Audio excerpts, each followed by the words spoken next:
तो ध्यान देना बच्चों लोग, हम लोग बेसिसिटी टॉपिक को कवर कर रहे थे। बेसिसिटी टॉपिक को हम लोग कवर कर रहे थे, ठीक है। तो उसी एक्सटेंशन में हम लोग आगे बढ़ रहे हैं। तो हम लोग का जो टॉपिक चला था basicity of N centre, basicity of N centre, N मतलब नाइट्रोजन, ठीक है। उसमें जो आगे हम लोग बढ़ रहे हैं, तो अगला इफेक्ट हम पढ़ेंगे रेजोनेंस ऑफ लोन पेयर, यानी जो नाइट्रोजन के सेंटर पे जो लोन पेयर होता है, अगर उसका रेजोनेंस होगा तो उसका बेसिसिटी पे इम्पैक्ट क्या पड़ता है, उसका बेसिसिटी पे इम्पैक्ट क्या पड़ता है। उसी में हम लोग पहले पढ़ते हैं aniline system. Aniline system, aniline किसको बोला गया है? तो एनिलीन आप लोग को पता हो बच्चों लोग, बेंजीन के ऊपर अगर हम NH2 लगा देंगे, NH2 लगा देंगे, ठीक है, इसको हम बोल रहे हैं एनिलीन। तो एनिलीन में होता क्या है कि ऊपर का जो लोन पेयर है वो बेंजीन में रेजोनेंस करता है, ठीक है। तो यहाँ ये भी इसके अंदर आ जाएगा। तो हम लोग एनिलीन पे पहले फोकस करते हैं, ठीक है, कि एनिलीन वाले नाइट्रोजन पे जो लोन पेयर है उसका रेजोनेंस होगा बेंजीन में, तो उसका इम्पैक्ट क्या पड़ता है बेसिसिटी पे, उसका इम्पैक्ट क्या पड़ता है बेसिसिटी पे। तो ध्यान देना, अगर देखोगे आप तो ध्यान देना यहाँ पे क्या है। तो देखो यहाँ पे स्टेटमेंट लिखा हुआ है। स्टेटमेंट क्या लिखा हुआ बच्चों लोग? तो ध्यान दोगे, स्टेटमेंट आपका है कि रेजोनेंस ऑफ लोन पेयर, यानी जब भी आपका रेजोनेंस लोन पेयर अगर रेजोनेंस करता है, लोन पेयर अगर रेजोनेंस करता है तो उसका इम्पैक्ट क्या पड़ने वाला है बच्चों लोग? तो उसका इम्पैक्ट देखो ध्यान से यहाँ पे। तो रेजोनेंस ऑफ लोन पेयर, तो स्टेटमेंट क्या है? तो जब भी आपका लोन पेयर रेजोनेंस करेगा तो क्या होता है, वो लोन पर कहीं और जा रहा है, कहीं और जा रहा है। तो कहीं ना कहीं जो आपका नाइट्रोजन सेंटर है, जो आपका नाइट्रोजन सेंटर है, ठीक, उससे डेंसिटी क्या हो रहा है, डिक्रीज कर रहा है। उससे डेंसिटी क्या हो रहा है, डिक्रीज कर रहा है। एज ए रिजल्ट क्या होगा, एज ए रिजल्ट क्या होगा, जो डोनेशन कैपेसिटी है, यानी एन का, यानी नाइट्रोजन सेंटर का जो डोनेशन कैपेसिटी है, वो डोनेशन कैपेसिटी क्या होगा, वो डोनेशन कैपेसिटी डिक्रीज करेगा, ठीक है। तो लोन पर अगर कहीं और चला जाएगा तो एन के पास लोन पर रहेगा नहीं, तो एन का जो लोन पर डोनेट करने टेंडेंसी क्या होगा, डिक्रीज करेगा। अगर वो डिक्रीज करेगा तो क्या होगा, आपका बेसिसिटी क्या होगा, डिक्रीज करेगा। क्योंकि बेसिसिटी क्या होता है, बेसिसिटी होता है लोन पर देने का टेंडेंसी। बेसिसिटी होता क्या है, लोन पर देने का टेंडेंसी। अगर लोन पर होगा ही नहीं ज्यादा तो क्या होगा, देगा क्या, नहीं देगा। तो अल्टीमेटली जब भी रेजोनेंस होता है लोन पर का तो बेसिसिटी क्या होता है, घटता है। बेसिसिटी क्या होता है, घटता है।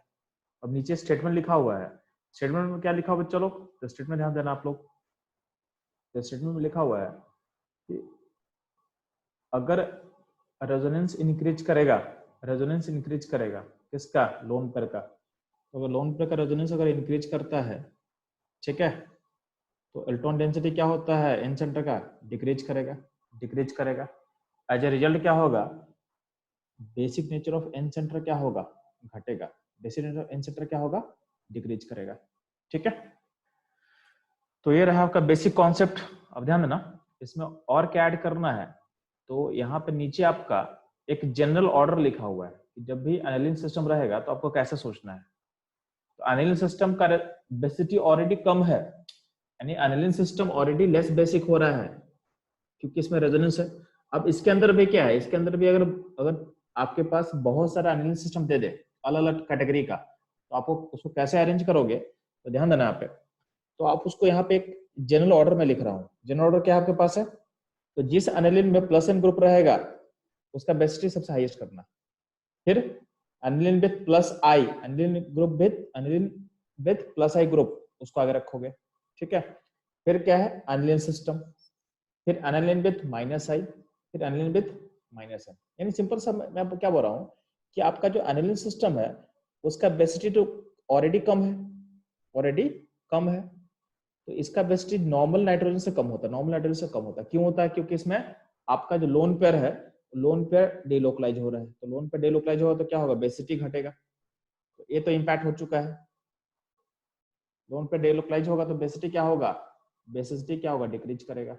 अब ध्यान देना, तो और अब इस एनिलीन में अगर मान लो कोई इलेक्ट्रॉन डोनर ग्रुप अटैच कर दे, जो इलेक्ट्रॉन दे सकता है, तो इलेक्ट्रॉन डोनर ग्रुप क्या करेगा, बेसिसिटी को बढ़ाएगा। क्योंकि बेसिसिटी क्या है, कहीं ना कहीं इलेक्ट्रॉन डेंसिटी जो नाइट्रोजन पे है उसके प्रोपोर्शनल होता है। तो जितना ज्यादा हम इलेक्ट्रॉन डोनर ग्रुप अटैच करेंगे, जितना ज्यादा हम इलेक्ट्रॉन डोनर ग्रुप अटैच करेंगे, उतना ही क्या होगा, उतना ही आपका बेसिसिटी क्या होगा, इंक्रीज करेगा।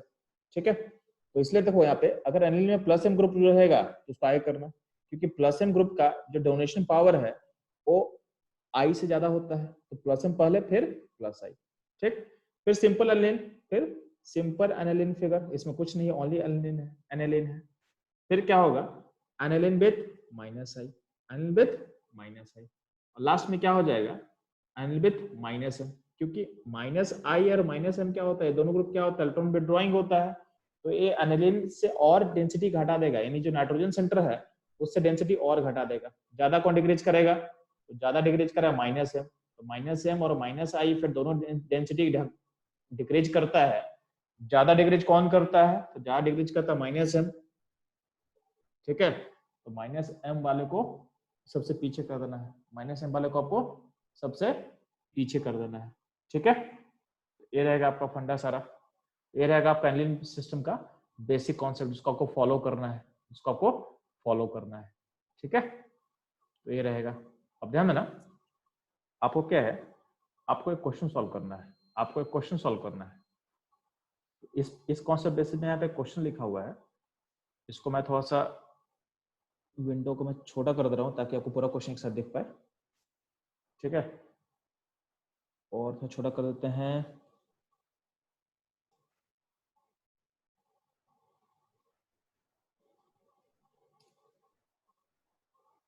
तो ध्यान देना, आपके विंडो पे 15 क्वेश्चन दिख रहा है आपको। ठीक है, इस 15 क्वेश्चन जो यहाँ पे दिख रहा है आपको, इसको आपको बेसिसिटी के अकॉर्डिंग सॉल्व करना है, इसको बेसिसिटी के अकॉर्डिंग सॉल्व करना है। तो आप लोग 5 मिनट का टाइम लो और इस क्वेश्चन को सॉल्व करो, इस क्वेश्चन को सॉल्व करो। ठीक है, फिर मैं सॉल्व करता हूँ, आपका आंसर वेरीफाई करते हैं कि आपका आंसर कितना ज्यादा इससे मैच कर रहा है। ठीक है, तो आप लोग इस क्वेश्चन को सॉल्व करोगे। ठीक है, चलो सॉल्व करो आप लोग। तो ध्यान देना, इस क्वेश्चन को अगर आप देख रहे हो ना, तो ध्यान दोगे, आप देखना कि आप क्या करना, आप पहले अब इसके अकॉर्डिंग सोचो। आप पहले प्लस एम ग्रुप पता करना, आपके पास प्लस एम ग्रुप कहाँ पे है, तो पहले प्लस एम पता कर लेना, फिर देखना प्लस आई पता कर लेना, और फिर माइनस आई माइनस एम, इसके अकॉर्डिंग आप पता कर ले, उसके अकॉर्डिंग आप अरेंज कर लेना, उसके अकॉर्डिंग आप अरेंज कर लेना। तो ध्यान देना, आपको प्लस एम कहीं दिख रहा है क्या, तो प्लस एम मुझे दिख रहा है, दिख रहा है कहाँ पे, तो आपको दिख रहा होगा प्लस एम कहाँ कहाँ है, तो प्लस एम इस क्वेश्चन में है 11 में, और प्लस एम 13 में है, प्लस एम 13 में है। तो प्लस एम पहले आया करते हैं, तो प्लस एम OCH3 और OH में प्लस एम पावर OH का ज्यादा होता है, प्लस एम पावर OH का ज्यादा होता है, तो इसलिए 13 आगे होगा 11 से। ठीक, प्लस एम अब सारा खत्म हो गया, तो प्लस एम के बाद आएंगे किस पे, अभी रुको, प्लस एम और ही बचा हुआ, प्लस एम और ही बचा हुआ, प्लस एम किसका बचा हुआ है, तो अल्काइल चेन का। आपको पता है कि आपके अल्काइल चेन के कार्बन पे अगर हाइड्रोजन अटैच होगा, यानी बेंजीन से अटैच कार्बन पे अगर हाइड्रोजन अटैच होता है, तो उसका भी अपना एक प्लस एम पावर होता है, उसका भी अपना प्लस एम पावर होता है। तो आपका 1 में भी प्लस एम आपको दिख रहा है, और 1 के अलावा देखोगे तो 1 के अलावा आपको 3 में प्लस एम दिखेगा, 3 के अलावा आपको 4 में प्लस एम दिखेगा। ठीक है, ये सारा का प्लस एम है। इसमें देखोगे तो 1 में अल्फा एच कितना है, 1 में 3H है, तो 3H का प्लस एम है, तो 1 में 3H का प्लस एम है। बात करेंगे 3 में कितना H है, 2H का प्लस एम है आपके पास, और 4 है तो 4 में क्या होगा, 1H का प्लस एम है, 1H का प्लस एम है। ठीक है, तो आपको पता है कि जितना H ज्यादा होगा तो प्लस एम पावर हाई होगा, तो क्या होगा, फिर 1 होगा, फिर 3 होगा, फिर 4 होगा, ये सारा का सारा प्लस एम खत्म हो गया। ठीक, अब मूव करेंगे प्लस आई इफेक्ट पे, मूव करते हैं प्लस आई, तो प्लस आई कहाँ कहाँ को दिख रहा है, तो 2 में प्लस आई है, मेटा पे एम इफेक्ट काम नहीं करता, मेटा पे एम इफेक्ट काम नहीं करता, तो 2 में प्लस आई है। फिर क्या होगा, आपके पास 5 में प्लस आई दिख रहा है आपको, 6 में प्लस आई है, फिर 7 में प्लस आई है, फिर 8 में प्लस आई है। ठीक है, ये सारा का प्लस आई सारा से।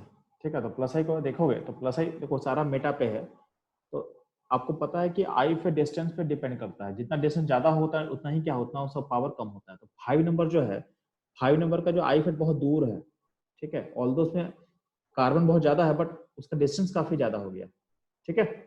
तो 5 नंबर से आगे बाकी निकलेगा, तो बाकी क्या है, तो बाकी होगा 2 नंबर, 6 नंबर, 7 नंबर, 8 नंबर। तो उसमें देखोगे तो सबसे ज्यादा कार्बन किस में है, तो सारा मेटा पोजिशन पे है, तो सबसे जब जिसमें ज्यादा कार्बन होगा वो आगे निकलेगा, तो फिर 6 नंबर आगे निकलेगा। 6 का प्लस आई पावर सबसे हाई होगा 6 का, फिर इसका 8 का, तो 6 होगा, फिर 8 होगा, 8 का फिर क्या होगा 7 होगा, 7, तो 6 8 7 कर लिए।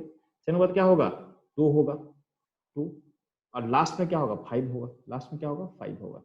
ये सारा आपका प्लस आई पावर सारा खत्म हो गया, ठीक है। प्लस आई के बाद क्या लेते हैं ओनली माइनस आई, सिर्फ माइनस आई कहाँ पे है, सिर्फ माइनस आई कहाँ पे है, तो माइनस आई आपको देख रहा है, माइनस आई सिर्फ कहाँ है, एक है आपका 12 में और एक है 14 में, क्योंकि मेटा पोजिशन पे इसका प्लस एम पावर तो काम नहीं कर रहा है, तो इन ग्रुप का एक माइनस ए पावर होगा। क्यों होगा, क्योंकि जो O है, O ज्यादा अल्टरनेटिव एलिमेंट है, तो क्या होगा अल्टीमेटली इलेक्ट्रॉन डेंसिटी क्या करेगा विड्रॉ करेगा।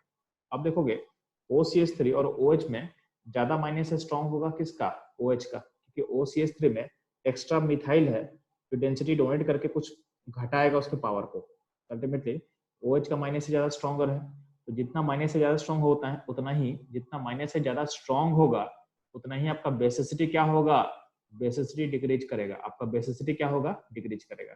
तो क्या होगा 12 एंड 14 में आपका 12 का बेसिसिटी ज्यादा होगा एज कम्पेयर टू 14, तो 12 14 का ऑर्डर हो गया, आपका सारा माइनस से खत्म हो गया। अब आता है माइनस एम पे, तो माइनस एम कहाँ दिख रहा है आपको, तो 9 में एक माइनस एम है, 10 में माइनस एम है, 10 में माइनस एम के साथ साथ मेटा पे एक माइनस आई भी है, और 15 में देखो तो 2 माइनस एम, यहाँ भी माइनस एम है, यहाँ भी माइनस एम है, और यहाँ एक माइनस आई है, ठीक है। तो 2 माइनस एम है, 2 माइनस एम है, और एक माइनस आई है, एक आपका माइनस आई है, ठीक है। तो ये रहेगा आपका। अब ध्यान देना इसके बेसिस पर अगर ऑर्डर देखोगे तो जितना माइनस एम ज्यादा होगा उतना ही क्या होगा, उतना ही बेसिसिटी डिक्रीज करेगा। तो 9 10 में एक एक माइनस एम है, बट 10 में क्या एक्स्ट्रा एक नाइट्रो है जो माइनस है की तरह काम कर रहा है, तो उसके कारण और बेसिसिटी क्या होगा 9 से घटेगा, तो पहले 9 होगा फिर 10 होगा, और सबसे पीछे क्या होगा 15 सबसे पीछे होगा, क्योंकि 15 में 2 माइनस एम ग्रुप अटैच है, 15 में 2 माइनस एम ग्रुप अटैच है, इसलिए उसको सबसे पीछे डालना, उसको सबसे इसलिए पीछे आप डाल दोगे, ठीक है। तो 15 सबसे पीछे हो गया, ये रहेगा आपका ओवरऑल ऑर्डर, ठीक है। इसमें कोई प्रॉब्लम है बच्चा लोग तो मेरे से पूछ लेंगे आप लोग, ठीक है।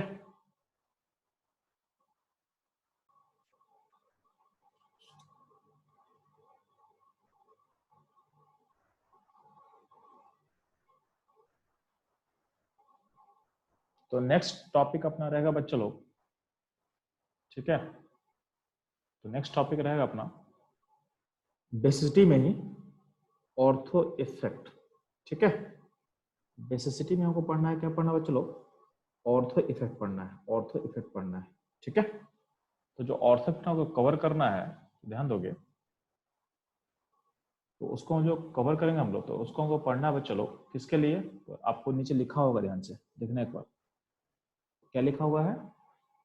तो देखोगे आप कि आपको ऑर्थोपेड कवर करना है, किसके लिए करना है, तो ऑर्थोपेड में अंदर दो कैटेगरी बांटा गया है। क्या कैटेगरी आपके लिए है, तो पहला कैटेगरी लिया हुआ है, क्या लिया हुआ चलो देखना थोड़ा सा,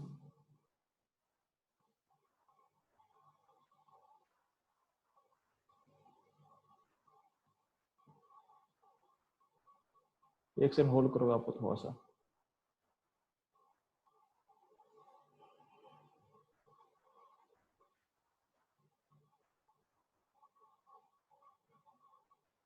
ध्यान देना, हम लोग क्या बोल रहे हैं कि हम लोग कुछ स्टडी करेंगे ऑर्थो इफेक्ट, ठीक है। क्या करेंगे हम लोग, ऑर्थो इफेक्ट स्टडी करना हम लोग को, ठीक। तो इसको समझना शांत है कि ऑर्थोपेड जब हम पढ़ेंगे तो ऑर्थोपेड का दो वैरायटी है, दो वैरायटी क्या क्या है, तो आपको दिख रहा होगा ऑर्थोपेड का वैरायटी, वैरायटी क्या आपके पास है, एक है आपका एसआईपी इफेक्ट, क्या है एसआईपी इफेक्ट, ठीक है। एसआईपी का जो फुल फॉर्म है, तो ध्यान देना यहाँ लिखा होगा एसआईपी इफेक्ट पढ़ना है ऑर्थोपेड के अंदर। तो ऑर्थोपेड का दो टाइप पढ़ना को बेसिसिटी में, एक होता है एसआईपी, एसआईपी का फुल फॉर्म होता है steric inhibition, I for inhibition और पी फॉर प्रोटोनेशन। एसआईपी का फुल फॉर्म होता है steric inhibition of protonation, steric inhibition of protonation, ठीक है। इसका स्टडी करेंगे हम लोग एनिलिन सिस्टम के लिए। किसके लिए करेंगे हम लोग? एनिलिन सिस्टम के लिए इसको स्टडी करेंगे, ठीक है। और ऑर्थो इफेक्ट में ही, ऑर्थो इफेक्ट में एक और फैक्टर होता है जिसको हम बोलते हैं SIR effect, SIR effect, SIR effect, ठीक है। तो S फॉर क्या होगा? स्टेरिक होगा। I फॉर क्या होगा? इनहिबिशन होगा। और R फॉर क्या होगा? रेजोनेंस होगा। स्टेरिक, I फॉर इनहिबिशन और R फॉर रेजोनेंस। SIR का फुल फॉर्म क्या होगा? Steric inhibition of resonance. तो जब इस इफेक्ट को हम पढ़ेंगे तो इसको पढ़ेंगे किसके लिए? तो पढ़ेंगे हम लोग NN डाइमिथाइल एनिलिन सिस्टम, ठीक है। ये क्या होता है हम लोग आगे पढ़ने वाले हैं, ठीक है। तो सबसे पहले हम लोग चलो SIP इफेक्ट कवर करते हैं। SIP इफेक्ट का मतलब क्या होता है, ठीक है। तो सबसे पहले देखोगे SIP इफेक्ट का स्टेटमेंट एक होता है, स्टेटमेंट। तो SIP इफेक्ट का फुल फॉर्म समझ में आना चाहिए आपको। फुल फॉर्म क्या होता है? Steric inhibition of protonation, steric inhibition of protonation. तो ध्यान देना, जब SIP की हम बात कर रहे हैं तो SIP इफेक्ट किस पे हमको सीखना है? तो हमको सीखना है एनिलिन पे। किस पे सीखना है हमको? एनिलिन पे, ठीक। तो एनिलिन पे जब सीखोगे तो उसका स्टेटमेंट थोड़ा ध्यान से सुनना आप। तो स्टेटमेंट में क्या बोला हुआ है कि आपका जो बेसिसिटी है, यहाँ पे आपके पास 4 फिगर में ड्रॉ किया हुआ है। आपके पास 4 फिगर ड्रॉ कर दिए। एक एनिलिन का ड्रॉ किया हुआ है और अगले में क्या है? एनिलिन के पे एक ग्रुप अटैच कर दिए हैं उसके ऑर्थो पोजीशन पे। नेक्स्ट में क्या कर दिए हैं? एनिलिन पे एक ग्रुप अटैच कर दिए हैं। कहाँ पे अटैच कर दिए हैं? मेटा पोजीशन पे। और अगले में क्या कर दिए हैं? एनिलिन पे ग्रुप अटैच कर दिए। कहाँ पे अटैच कर दिए हैं? पारा पॉइंट पे, ठीक है। और यहाँ पे लिखा हुआ है जो जी ग्रुप है, जो जी ग्रुप का हम बात कर रहे हैं, कोई भी ग्रुप हो सकता है, एनी ग्रुप, कुछ भी हो सकता है, एक्सेप्ट OH और F नहीं होगा। OH और F नहीं होगा, यानी हाइड्रोक्साइड एंड फ्लोराइड्स नहीं होना चाहिए, क्योंकि इसमें छोटा ग्रुप होता है, स्मॉल ग्रुप होता है, तो स्मॉल ग्रुप नहीं होना चाहिए। तो जी जो ग्रुप होगा वो OH और F को नहीं लिया गया है, ठीक है। तो OH F जैसा कोई छोटा ग्रुप मान लेते हैं। छोटा ग्रुप क्या होगा? ड्यूटेरियम हो सकता है, ट्रिटियम हो सकता है, ऐसे भी छोटा ग्रुप होगा। तो छोटा ग्रुप नहीं होना चाहिए, ठीक है। छोटा मतलब छोटा का बात कर रहे हैं, मतलब OH F बहुत छोटा ग्रुप हो गया, उसके रेंज में जो ग्रुप होगा उस पे वो नहीं होना चाहिए, ठीक। अब यहाँ पे स्टेटमेंट क्या बोला गया SIP का? स्टेटमेंट ऑफ SIP क्या बोला गया बच्चों लोग? Irrespective of nature of group, यानी जो जी ग्रुप अटैच है उसका नेचर क्या है हमको मतलब नहीं है, उसका नेचर क्या है मतलब नहीं है, ठीक है। तो respective of the nature of G group, जो जी ग्रुप जो का जो नेचर होगा उससे कोई मतलब नहीं है, ठीक है। ऑर्थो सब्स्टिट्यूटेड, यानी जो ऑर्थो पे अटैच फिगर है, ऑर्थो पे जो जी अटैच है, ठीक है, ऑर्थो वाला जो जी अटैच है, यानी ऑर्थो एनिलिन के ऑर्थो पे जो जी ग्रुप अटैच है, तो उसको बोलेंगे ortho substituted aniline is less basic, यानी ऑर्थो वाला जो अटैच एनिलिन होगा वो लेस बेसिक होगा देन एनिलिन, यानी एनिलिन से लेस बेसिक होगा। और इट्स मेटा एंड पारा आइसोमर, यानी उसी वही जी ग्रुप अगर मेटा पे अटैच कर दे, वही जी ग्रुप को अगर पारा पे अटैच कर दे तो उनसे भी कम बेसिक हो जाएगा। तो अपने मेटा एंड पारा आइसोमर से भी क्या होगा? कम बेसिक हो जाएगा। तो ये आपका स्टेटमेंट है, यानी जी ग्रुप प्लस एम हो, जी ग्रुप माइनस एम हो, जी ग्रुप प्लस आई हो, जी ग्रुप माइनस आई हो, उससे फर्क नहीं पड़ता है। यही यहाँ इसमें लिखा हुआ है कि नेचर ऑफ ग्रुप से कोई फर्क नहीं पड़ने वाला है, ठीक है।